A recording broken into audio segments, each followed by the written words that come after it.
All right, good morning. I'm Don Schmidt, and I'm here with my co-host, Jenna Randar. Good morning. Good morning.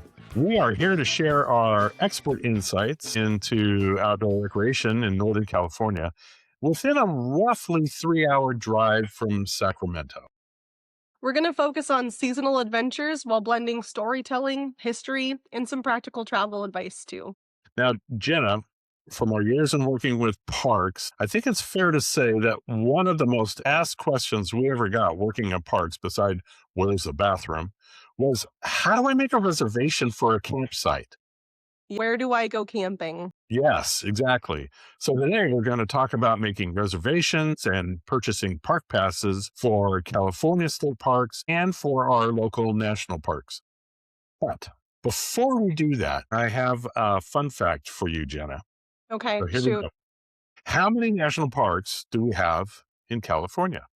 And I'm talking about just places designated as national parks, not all the federal recreation areas or historic sites or national monuments. Now, Okay, yeah, let's see. for bonus points, can you name them? Can I try? Yeah, so go ahead. Okay. Does lava bed? No, lava beds doesn't count, Nope, right? Because that's a national monument. So exactly. Lassen, Yosemite, Kings, Sequoia, Joshua Tree, Channel, Pinnacles. What am I missing? I'm missing something. There's two Mhm. more. Two. They were down in your neck of the woods when you were growing up. Death Valley, and did I say Joshua Tree? Maybe you did. Oh, yeah, you're missing one, Northern California. Redwoods, because they're the Yes. most beautiful state and national park. We Nicely learned that done. last time. Yeah, nicely done. So there are Okay. 9, and you did get them all. Okay. I'll read them again in order from south to north. Death Valley, Joshua Tree, Channel Islands, which is one that I completely forgot about, Sequoia, Kings Canyon, Pinnacles, of course, my favorite, Yosemite, Lassen Volcanic, and Redwood National Park. And that's actually one that California State Parks works together with national parks up at Redwoods. So yeah, that's pretty good that you got Channel Islands kind of right off the bat there. I was a little surprised that California had 9. It's the most of any state in the country. Okay. I thought that That that makes was kind of a fun fact for you today. Well, thank you. That was fun. Well, now it's time for our Ask a Ranger segment. It's one of my favorite parts of the show. This is your time to ask us a question concerning anything you might have seen or wondered about when you've been out and about in a park or on public lands. We had a lot of great submissions in this past go around concerning camping, reservations, and park passes. So today's question comes from a friend who asked, is there a pass you can get that gives you free or discounted camping in California state parks? Yep. And it's actually a great question, and one that you and I used to hear all the time. We have just the person with us today to answer that question, along with most anything else we might want to know about state park passes and reservations in the reservation system. So today our guest is Andrew Shipley. He works in the Park Pass office. So welcome to Rogue Ranger Radio. We're so excited to have you. Thanks for being here with us today. We should note that while we will only be talking with Andrew about California state parks, we'll talk later about national park passes and reservations, and also most other local, county, and regional parks have pass programs as well. So thank you so much for being with us today, Andrew. And thank you for having me. Yep, I appreciate it, Andrew. I get questions about reservations from friends all the time. I get texts and emails from people that I know wanting to know how to deal Funny with this. enough, so do I. Yeah, right. Well, we want to break this down to make it easily understandable, and I think it will be best if we start with park passes first. We're going to shoot some questions out at you, and we'll just take it from there. Now, most people know and understand about paying day use fees in parks when they come into the entrance. But what is a park pass? So park passes, and there's a range of them, they really just help to offset the cost of the day-use parking fees in general. There's some other passes that also offer additional benefits as well as day-use cost discount. Yeah, okay. So what are some of the different passes that are probably the most popular and maybe some costs associated with those. And while you're talking, I do have a graphic that I might bring up as well. Well, I would say as far as most popular, our annual passes are probably uh, the best candidate for that. These are hang tags that you buy for your vehicle. We have the California Explorer, which gives you the most range of options from north to south in California. That's $195. And the annual passes mostly cover day use specifically. You get the California Explorer, we have the Golden Poppy, which covers mostly Northern California.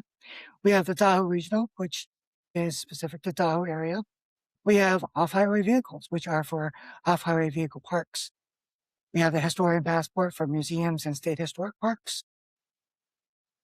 Oversized vehicle stickers, a boat sticker, and snow park passes, which is also operated through OHV. And then we Yeah. have a season pass as well as a day pass. We had a segment here a couple of episodes ago on snow parks and snow park passes, and we talked specifically to Jen Grady about Awesome. that. Actually, over the course of 2 episodes, we covered sort of the northern part of California from Tahoe North and the southern part from South Lake Tahoe down to Yosemite with snow parks. So going back to the specific passes, are there any limited income or veterans type passes?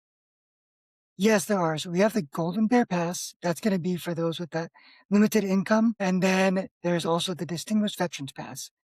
Now, neither of these programs have an application fee, but both programs require an application and eligibility verification before issuance. And if I can go back for just a minute, we also have programs under a hat we call Access for All.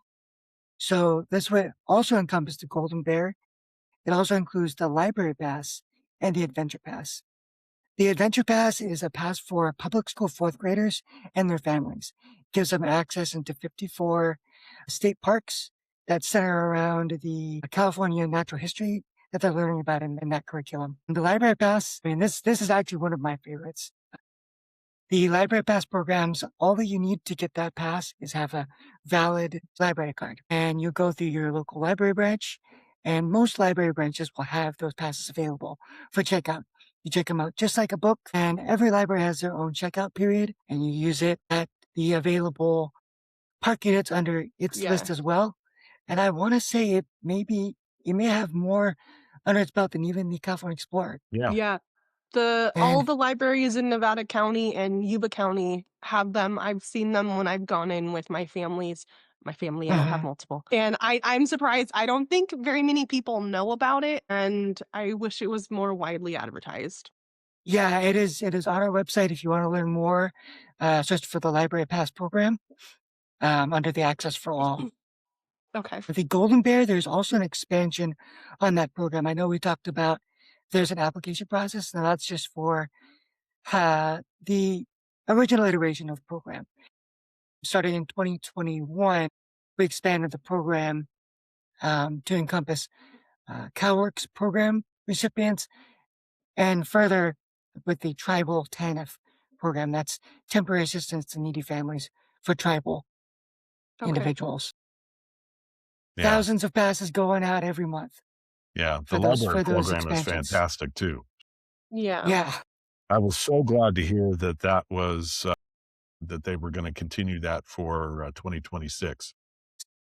Now, are there any limitations on when these passes can be used? Every pass has its own limitations. The You don't have them use all periods throughout the memorized? year. Right? Yeah, I know.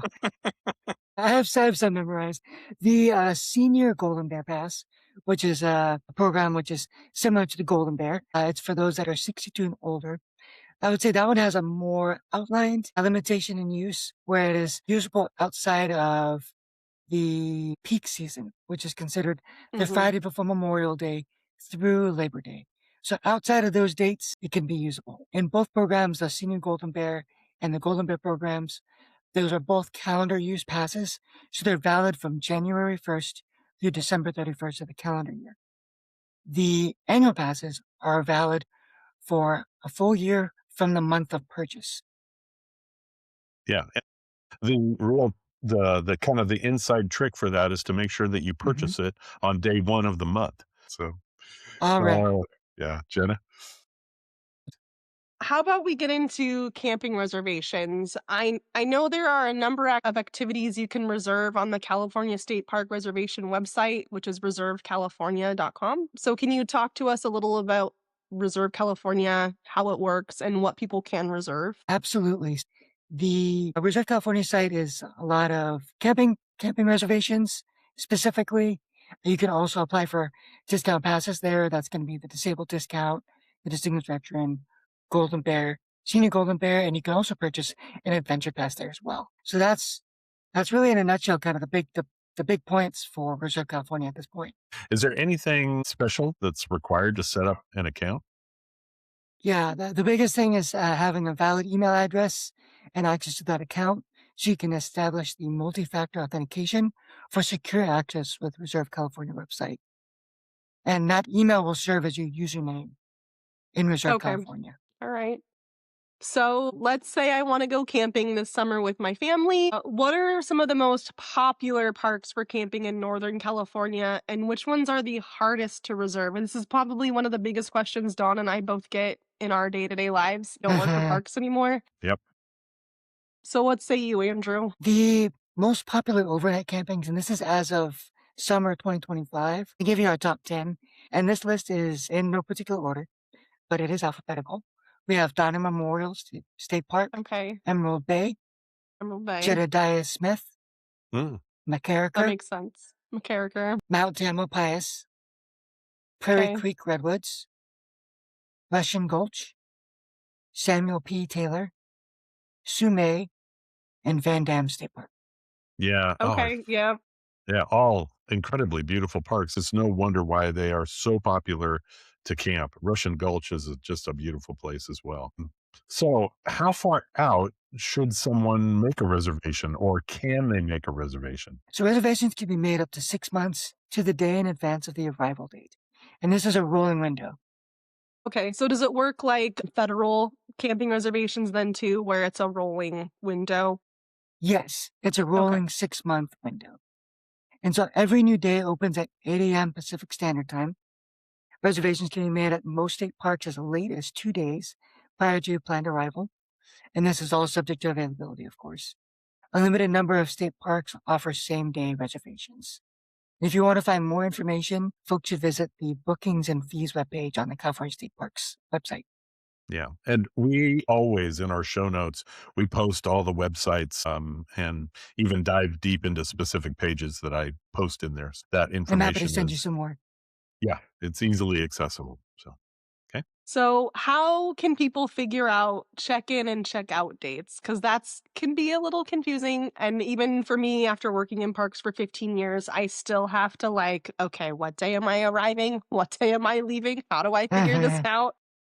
Yeah, I think the check-in date is the initial date of your booking, Arrival. and your checkout day is the last day of your trip. So your reservation, though, is based on the check-in day, not the check-out day, correct? Yes. I believe so. And what does a reservation get someone? What, if they make a reservation, what do they actually get from that? Health, well-being, time in the outdoors. Yes, excellent answer. Or the opposite, stress because you have 3 kids and you have to pack everything and get Right, everyone in everything the in car car, and then yeah, get them exactly. there. It could be either or. Yeah, either one. Yeah, exactly. I love that. Yeah, that's funny. Well, That was a I good mean, answer. outside of those wonderful things, you also get entrance into the park. You get access to Okay. your specified site for the duration of your stay, and a 1-vehicle limit. Okay. Yeah, so it's one campsite, one vehicle, up to 8 people generally. And we know that different parks have different fees for camping. So let's just use a favorite Tahoe park, Sugar Pine Point State Park. Dawn and I are both very familiar with it. As an example, their camping fee is $35 per night in the summer with one site, with one car, and up to 8 people, like Dawn just said. Are there any other reservation fees on top of that, or is that my set fee and it's $35 a night? There is one additional fee, and it's going to be for every transaction fee. So when you book the reservation, you will pay the transaction fee of $8.25. If you modify it, it'll be another $8.25. And if you cancel, it will be another $8.25. Okay. All right. That's good to know. So it's a system transaction for the use of the reservation site for Reserve California. Hmm. Is there a maximum number of nights that you can reserve, or is it just open ended? There is a limit on a consecutive number of nights per stay. Every parking is a little bit different, so that visitors should always check the unit's website or contact the park if they have concerns on that. Once this consecutive night limit has been reached, the campsite must be vacated, and no one in the party can return to the camp for at max 48. Okay. And most state parks have a 30-night maximum stay limit in a calendar year. So always stay vigilant and understand where you are at with your stay limit for any particular park in it if you're staying there multiple times per year. Yeah. Okay. And what happens if we have a extra vehicle, a second car, or we're towing our camper and another car is coming in with us? What about that? Yeah, so speaking to the towed vehicle, that is actually included on that one vehicle that we talked about earlier. So the standard reservation will allow one passenger vehicle and one legally towed vehicle. Any additional vehicle may be assessed for a fee, so be prepared for that possibility. It's Okay. all based on available parking space. Yeah, and if the campground has overflow parking, Or okay. not, correct. Or not. So And the again, just ranger make in sure me you check in wants to with jump parking in it. here and say that almost all the campgrounds have a 2-vehicle limit. If you have a truck and you're towing a trailer in or a tent trailer or something like that, that fulfills That's that the 2-vehicle max. limit. So any other car showing up would have to park somewhere else. Well, I'm sure you've come across that question a few times. Yeah, a little What bit. kind of confirmation do people get once they've made the reservation?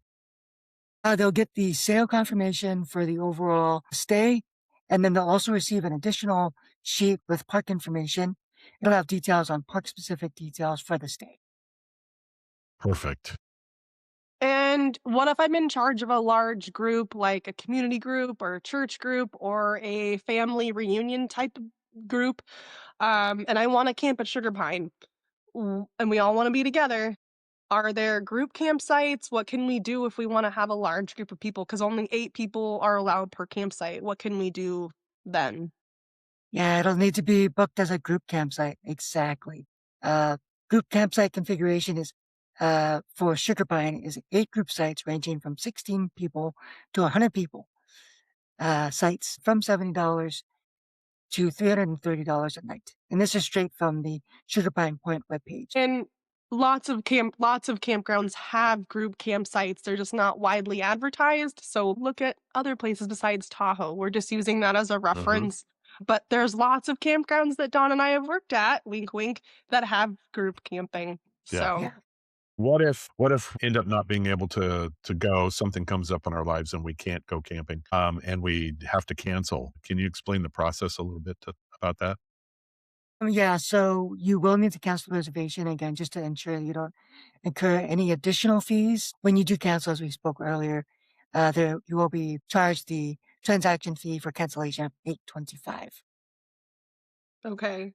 And all those cancellations And should either go through the Reserve California website or through the contact center for Reserve California. what happens if someone has a camping reservation and we call them no-shows, but they just don't bother canceling? What happens? Do they get an automatic refund? What happens to their campsite? And can they just show up later? How does that work? Yeah, that's a great point. So reservations are held until 12 p.m. the day after the reservation start date. If they've not arrived or called the park prior to that time, the reservation will be considered a no-show. Okay, so that means there's 24 hours that that site is held, and it could be open up after that for other people to first come, first serve or book online. Exactly. Okay. Yeah. Okay. And I would say if you have a legitimate problem that keeps you from going, make sure and call the park and let them know. Absolutely. Isn't there some sort of new law or policy or something that deals with no-shows? Are you familiar with that? Yes, I am. So, with reports on campsites going unused and with input from legislature via Assembly Bill 618, these new policies aim to improve state parks preservation system by allowing more inventory to be readily available to the public. The Okay. intention of this change is to encourage reservation holders who cannot use their reservation to cancel earlier so the sites can be rebooked, allowing more visitors to camp in California state parks. And as always, as you folks know, California state parks are always in high demand. Okay. That's all good. Yeah. Exactly. So I'll just jump in here if you don't mind, Jenna. We've heard that Deal Bliss State Park up at Tahoe is going to reopen. It's been closed for the last 3 years for a bunch of infrastructure work. Mhm. Are there any other campgrounds that you know of, Andrew, that might be closed this year or into coming We're years open. or open? Yeah. I haven't heard of any specific campgrounds that'll be closed. I always recommend that visitors take a look at the park specific webpage or call the park to verify availability for reserving a campsite. If there is a campground closed, it could be due to seasonal closures, park maintenance, a facility concern, environmental conditions, or inclement weather. And these closures always help ensure public safety as first and foremost. Okay. Is there anything else you think that is worth mentioning for our listeners about park passes, reservations, or camping, or just anything in general? Yeah, absolutely. Regarding the reservation policies, available passes, park unit specific web pages, always visit www.parks.ca.gov to look for that information. And you can also visit the Park Pass webpage for specific information on park passes and applications for those discount programs, as we mentioned earlier.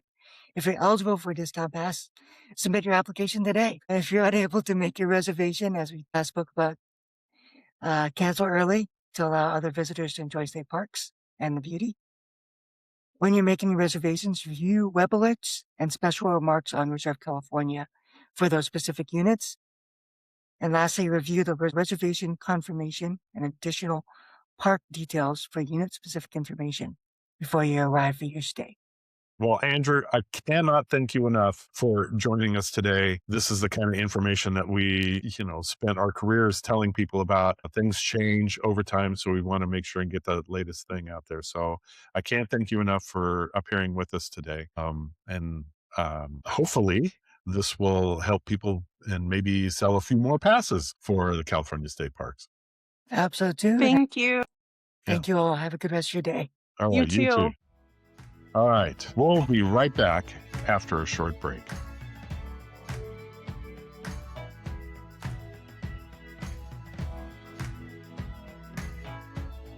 Okay.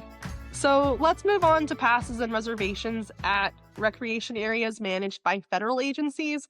Federal agencies include Fish and Wildlife Service, the Bureau of Reclamation, Army Corps of Engineer, the Bureau of Land Management, we'll refer to them as BLM, and the U.S. Forest Service, and the National Park Service. So the feds, we're just going to call them the feds, they have the America the Beautiful Pass, which is much like our California State Park Pass, except that it covers federally managed public lands across the U.S. Also, just like California, there are a lot of different pass options within the federal system. So there should be something that works for everyone, regardless of age, economic stuff. For some of the passes, there is a lifetime option or an annual pass. So it could be a yearly pass or for the rest of your life pass. You can get a physical card and now you can get digital versions. I'm not familiar with the digital versions yet because I'm a troglodyte. Yeah, I haven't seen that either, but I know you I can get haven't it. seen them. But depending on where you buy it, you must be a US resident for these passes to apply. The annual passes, of course, are good for a year because they're an annual pass, and up to 4 people, except for motorcycles, which require 1 pass per bike. They are non-transferable, and that goes for state park passes too, guys. You have to have your ID. You have to show it when you arrive at the park. And some of you might have seen in the news, but recently, if you deface your pass in any way, your pass may become void and you may not be able to gain entrance into the park. So just keep that in mind. Exactly. Now, they're more than 5, but the 5 most popular passes that the federal government has, and Jenna talked about the annual pass. It's Mhm. $80 per year, and it's based on the date of purchase. If you're someone that lived in Fresno or maybe Chico and went to either Yosemite or Lassen Volcanic more than 2 or 3 times a year, then having that It's annual pass would be great. yeah, and I don't know, I mean, this is something I would always tell people when I work for state parks, but it applies for national parks too. When you go to like Death Valley, Yosemite, or whatever, your pass works for 5 days. Isn't that correct? Yep, it's good for 5 days. So if you don't buy your annual pass the day you enter the park, you can still apply your pass, your fee that you Mhm. paid to get into the park for the first get go. You can apply that towards your annual pass within that week. Yeah, if you So if roll into you Yosemite, pay the yeah, $35 and go, "You know what? A pass would be better," then just go to the visitor center, hand them your ticket, and they'll just charge you the difference. The senior pass, like we talked about before, it's for, individuals 62 or older. You can either do a annual pass, which is only $20. That is the that's the biggest deal on the planet, or an even bigger deal, 80 for a lifetime pass. So if you do any kind of traveling at all through the national parks in the next few years, it'll definitely pay for itself. They also have a access pass, which is free for anyone with a permanent disability. There's a couple of different military passes. They're both mhm, free. One is an annual pass. So if you're active military, you can get that. Or they have a lifetime pass if you have previously served. They do have eligibility requirements for the access pass and the military passes. So we'll need to look on the recreation.gov or the um, U.S. Geological Services store website to see the paperwork that you have to turn in for that. They also have the same kind of thing that California has. They have a fourth grade pass. It's good from September 1st through August 31st of that fourth grade year. And to be eligible, the child has to go online and complete an activity on everykidoutdoors.gov. They show their certificate, and the pass covers that child and the rest of the family. So which is so cool. it's a very cool thing. There are other regional and volunteer pass options that might apply to you. So check the website of the recreation area that you most often visit to see if there's something specific. You can purchase these passes at entrance stations and visitor centers and at some of the physical U.S. Geographic Services offices. In Sacramento, there's one off of Cottage Way at the federal buildings there. That's right.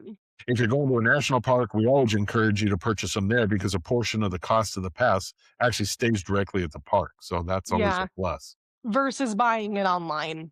That's all. Yeah. So However, you can purchase them online if you desire at the USGS store or through the recreation.gov website. and I'm gonna jump in real quick, Don. I'm not sure it needs to be said, but I'm gonna say it anyways because it was the top question I ever got when I was working at Bodie State Historic Park in the kiosk. Every day I would get asked, "Does this pass work here?" Federal passes and state park passes are not interchangeable, and you cannot use a national park pass in a state park and vice versa. They are very different. They look very different. I'm sorry. Yeah. No, I'm glad you So mentioned that just because yeah, we got that all the time around Tahoe as well. yeah, yeah. Well, let's move on. And why don't we take a look on how to make a reservation at recreation.gov? Recreation.gov is the federal website for federal public lands, not to be confused with Reserve California, which is only for California state parks. Recreation.gov is a one stop shop for all federal recreation areas and public lands where a reservation is required. Examples of this include day use entrance to Muir Woods near San Francisco, camping at Martis Creek Lake in Truckee, which is a great unknown campground that I just learned about from Dawn. Yeah, that's the hidden gem right there. Or if you are way more adventurous and you like type 2 fun, you do need a permit to hike to the top of Half Dome in Yosemite. So you do need permits for things like that. So to find a list of places near where you want to go, open the website, pick your activity. It has a drop down menu if you're not familiar with the website. Type in your destination. It will pull up a list of places within a 50 to 100 mile radius, or you can be more specific I personally recommend being very specific with this website because I've typed in, like, I want to go to Mammoth, and it'll be like, everything is full around you. And it sends you to Nevada. Yeah. And you're like, that's not even close. That'll take you to another state. Yeah. So I tend to be more specific when I'm using this website. Also, to note, if, for instance, as an example, Martis Creek, it's not actually called Martis Creek Campground, it's called Alpine Meadows. So knowing the colloquial language, but also knowing the proper name for the campground is very helpful. If you want to get a reservation for hiking Half Dome or anything like that, you can check the availability. If you're looking at campsites, you can pick your date. And in many cases, you can actually see a photo of the campsite that you're reserving. Is it on a slope? Is it slanted? Is there shade? Does it have a bear locker? I actually just made a camping reservation for myself on recreation.gov for Convict Lake, a very, very popular campground now. And it showed me 4 pictures of my campsite, and I thought that was really helpful. Also, it will tell you if there's a maximum length for a trailer, if you can park a trailer, or if it's tent only. It will tell you all the specifics of what you can and can't have in each particular campsite, which my husband and I have found very helpful over the years Yeah. with our particular camping setup.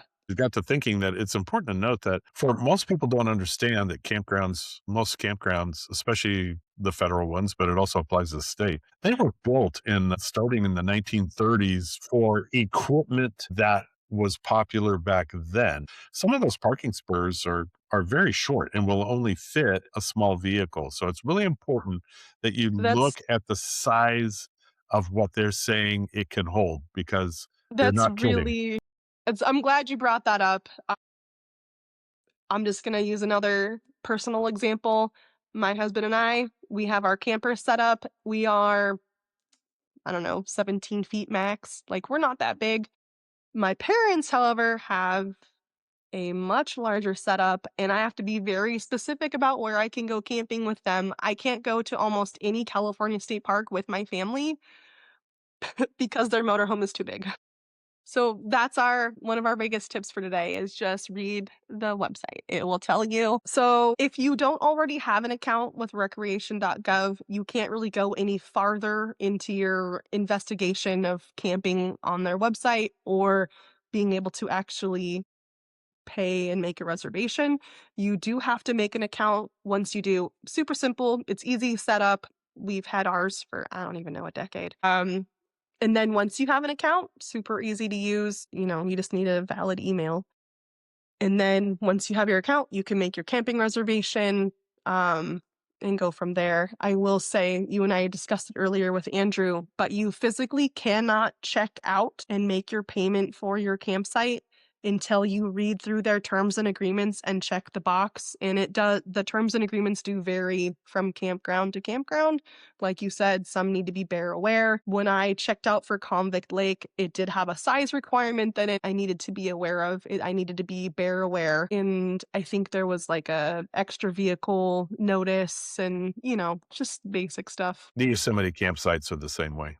Yeah. Yeah. So booking reservations, like we mentioned before, with California state parks, it's the same for the federal government. They're on a 6-month rolling window for most parks. So that means if you, on January 1st, get on the website to make a reservation, you can book up to July 1st, starting Yeah. July 1st. Starting July 1st, if you want to stay for 5 days, that's fine. But it's within that window. Yosemite is different. Of course. Most of the reservations are on a 5-month block release window, meaning that they'll open all of their campsite reservations within a specific period on one day. So, for example, let's say on March 15th, they would release all the campsites available for reservation through August 15th. And this does hang up a lot of people. They think that it's a rolling window for Yosemite. No, it doesn't work that way there. There could be other national parks that are like that too, but I'm just familiar with Yosemite, and they're one of the parks we talk about. So this also includes hiking to the top of Half Dome, because that is a very popular activity. It's also important to note that sometimes one or two of the campground loops or portions of the campground loops are closed due to flooding from the Merced River. And depending on the winter, that could last through June. Yeah. So if you're going to get a campsite in Yosemite, you need to frequently check recreation.gov or the park's social media or their website. It's really important to stay on top of that because I've had that happen to me before. Okay. Once you decide on a site, a campground and a site, read the regulations like we said. Make sure your equipment will fit like we said. You could be turned away if you try to put a 24-foot trailer in an 18-foot site. In most mountain locations, you're required to use the bear box if it has one. There's no excuses. Bear activity has definitely increased over the years. They're becoming more habituated. So we're not trying to scare you. Just know that it is serious. Put away your food, put away your toiletries, use the bear boxes. And the park staff they will hound you on this and you will get ticketed too. So they take it very seriously. After acknowledging that you've read the rules, you pay for the site, you print your confirmation, you're good to go. And recreation.gov does send you confirmations. And I think they send you reminders too, don't they? When you're like, yeah. For something like hiking Half Dome, you may need to be a little more flexible on dates because it is so popular and it is a block instead of a rolling window, like you said. You'll need to print your confirmation as there is a ranger posted at the base of the cables who checks. Yep. Yeah. I can confirm that. They only allow 300 people per day, so no reservation, no climbing to the top after an 8-mile hike to get there. So you don't want to be turned away. So is there anything else you think we should add? No, I think we covered a lot today. I think so. We know that was a lot of information to digest, so be sure to read the frequently asked questions on the Reserve California and recreation.gov websites, or ask us a question at roguerangerradio@gmail.com, or you can directly message us on our social media accounts on Instagram and Facebook. We'll be happy to find out the answer if you can't find it. Yeah, excellent. So next time on Rogue Ranger Radio, since we're in the middle of the wettest time of the year in Northern California, we're going to take a look at a couple of great rainy day museums. We're going to go to the California State Railroad Museum and the Sacramento History Museum in Old Sacramento. So be sure to subscribe and share our podcast, visit the park websites, and support local park foundations. Follow us on our social media for updates and bonus content. Like I said, we're on Facebook and Instagram at Rogue Ranger Radio. And if you have questions or comments about anything we've discussed, you can email us or directly message us at roguerangerradio@gmail.com. Yeah, thank you for making Rogue Ranger Radio part of your day. Be sure to give us a like and a review on your favorite podcast platform. It really does mean a lot to us. Also, spread the word about this podcast to everyone you might know.